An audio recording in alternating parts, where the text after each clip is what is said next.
السلام علیکم ویورز، کیسے ہیں آپ لوگ؟ آج کے اس ویڈیو میں ہم ہمارے نبی محمد صلی اللہ علیہ وسلم کی پیدائش اور ان کے نسب کے بارے میں کچھ باتیں جاننے کی کوشش کرتے ہیں۔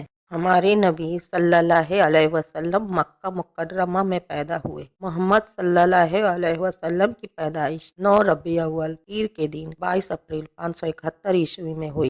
ہمارے نبی محمد صلی اللہ علیہ وسلم کے والد کا نام عبداللہ بن عبد المطلب تھا۔ حضرت محمد صلی اللہ علیہ وسلم کی والدہ کا نام آمنہ بنت وہاب تھا۔ محمد صلی اللہ علیہ وسلم کے والد کا انتقال ان کے پیدائش کے پہلے ہی یثرب میں ہو گیا تھا۔ ہمارے نبی صلی اللہ علیہ وسلم کے دادا کا نام عبد المطلب تھا۔ نبی صلی اللہ علیہ وسلم کا نام ان کی والدہ نے احمد رکھا تھا۔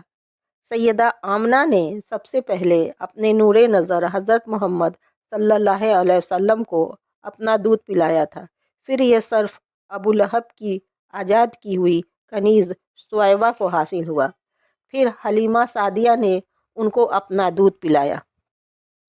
عرب کے لوگ اپنے بچوں کو بدو قبائلی عورتوں کے پاس بھیجتے تھے تاکہ وہ صحرا کے صحت مند ماحول میں پلے بڑھیں اور پاکیزہ کلام سیکھیں، ساتھ ہی اچھے اخلاق سیکھیں۔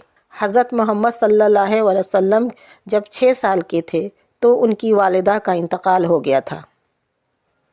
اس طرح سے ہم لوگوں نے اس ویڈیو میں محمد صلی اللہ علیہ وسلم کی زندگی سے متعلق 10 باتیں جانی ہیں، اور آگے کے ویڈیو میں کچھ اور باتیں جاننے کی کوشش کریں گے۔